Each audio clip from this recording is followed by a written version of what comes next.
So what you're saying is if I would have voted In a primary. that I wouldn't even be here. Most likely not. I think we should be encouraged instead of challenged and discouraged. Because I think they need new ideas, new people in the Republican Party, but when you meet resistance no matter where you go, you wonder which party do you want to be for. And that's what I'm saying. You know, because this is really discouraging from the Republican Party. It really is. I mean, you guys are sitting up here on the election board, and you guys are, well, you didn't do this one. Well, guess what? No one told me. They was like, not even asked. I did. I wanted to know, is there anything else I need to do about it? No, that's it. Check, next. Moving them through like cows.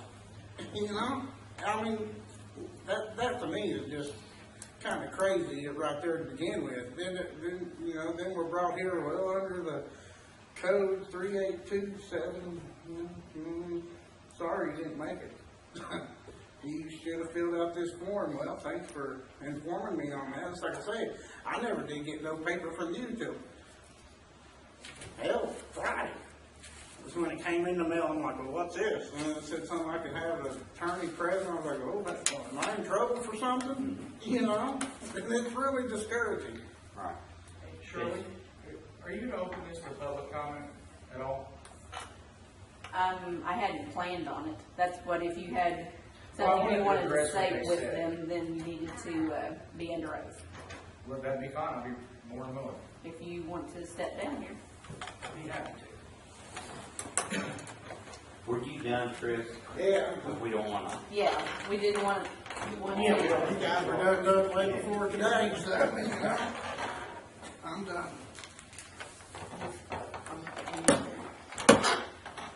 And just for the record, would you state your name? My name is Vincent Pollock. Okay. Okay. Do you solemnly swear or affirm under the penalty of perjury that the testimony that you will give at today's county election board meeting is the truth, the whole truth, and nothing but the truth? I do so swear. What I wanted to say is directed at you folks. And what I want you to understand is this is to maintain the integrity of our elections. It's not about you. It's not about Randall. It's about the integrity of the process. And just like, Shirley's the president of the Democratic Party, they have their rules. We as Republicans, we have our rules. And it just has to be that way. Because if we just let anything fly, then what do we end up with? We end up with chaos. And that's what I want you guys to understand, is that it's not about me personally. It's about the process.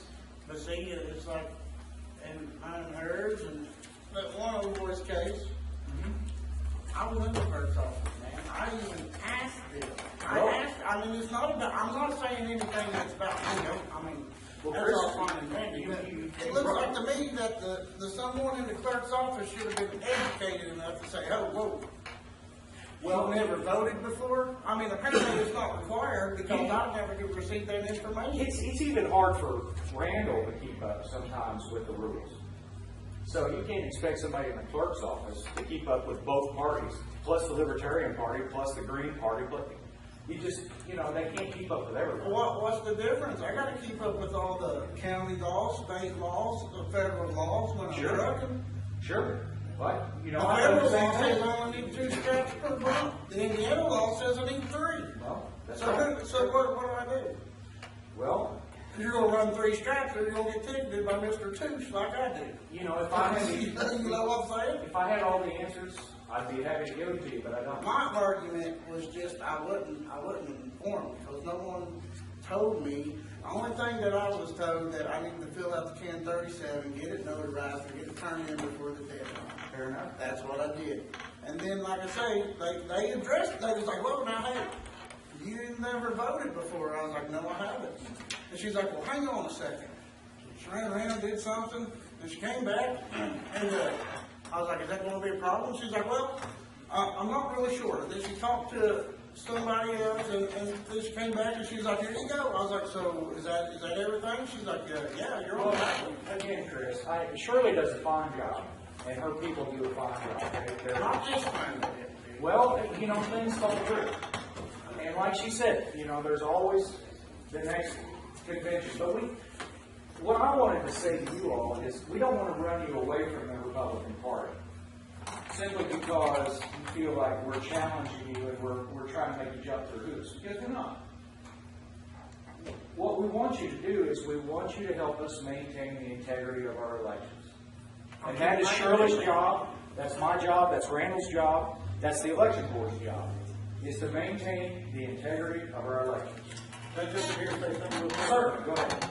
Okay, the second forum that is at the discussion here, I want to remind everybody, it's new, something that is really new, that it didn't come out on the surface really until more or less the last day. And it would be hard for anybody. I'm not sure what you're talking about, brother. You're going to have to tell me. He's talking about the party forum. Oh, I see. Yes. See, I wasn't even aware of that. Well, Mr. Bills had time to go through and look up our voting record, and when he saw that and he seen there was no form, why were we not called? Now, he had doesn't time do to that go by through. himself. No. He doesn't do that by himself. There's a bunch He of can us. just that challenge us, but he doesn't want to encourage. Well, he's the reason he challenges you is because he's the chairman of the Republican Party. It's his job. Whether he likes it or not, that's his job. Let me explain. Yes. And Shirley can back me up on this. When you go in and you file your declaration for candidacy, she takes, whoever the clerk or the assistant clerk is, takes the form, goes to the computer that has the listings in the entire state of people that are registered within the state of Indiana that are registered to vote, okay? And they print out It's called voter roll. a copy of your voter profile. That's what it's called. It has your name on it and other information on it. It has your signature on it. And it also records the history of your voting. Okay? Now, Shirley, is there anything else? You can go ahead with anything else that might be done, but that's the main, isn't it? Yeah. For that. I mean, we track if you're gonna, have an address change, name change, anything like that as well. And something you said earlier, ma'am, you were talking about how we know who you voted for. We don't know who you voted for. All we know is that either you voted Republican or Democrat in the primary. We don't know who you voted for. That's not our business. But we do know which party you voted for. Now, if you've never voted in a primary, then there's no way for us to know what your affiliation is. That's why you need the declaration of affiliation. Well, I can tell you right now, I am a registered Republican. Chances are I would vote Republican. Well, But if Indiana there was doesn't a allow you to Democrat register one that I party. knew and would do a good job, I would vote for that. That's not Democrat. the issue, ma'am. That's not the issue. I understand what you're saying, and I think that's great. Thank you very much. But the thing is, that's not the issue. Indiana doesn't allow you to register one party or the other. I know. You just vote. All And right? it doesn't tell us which way we have to vote. No, and nobody's going to try. That's right. But the thing is, we do know whether or not you voted for a Republican in the primary. Okay. I understand. Now, let me give you an example. Back up there, Sure. to clarify. It's not that you voted Republican, it's that you called for a Republican. Republican ballot. Right. Right, that's correct. Thank you. Thank you. Let me give you an example. My sister-in-law, she ran for county council or something where she lives up in Johnson County. And the Republican Party challenged her ballot because she voted Democrat in the last primary. So they had a legitimate challenge, but they ended up letting her go ahead and be on the ballot as a Republican, even though she had voted Democrat because she wanted to vote for Hillary Clinton or whatever, whatever that was about. But so she had gone off the reservation, so to speak, in that one election. So they had a legitimate challenge there. And I think we would do the same. So it's just you got to consider that.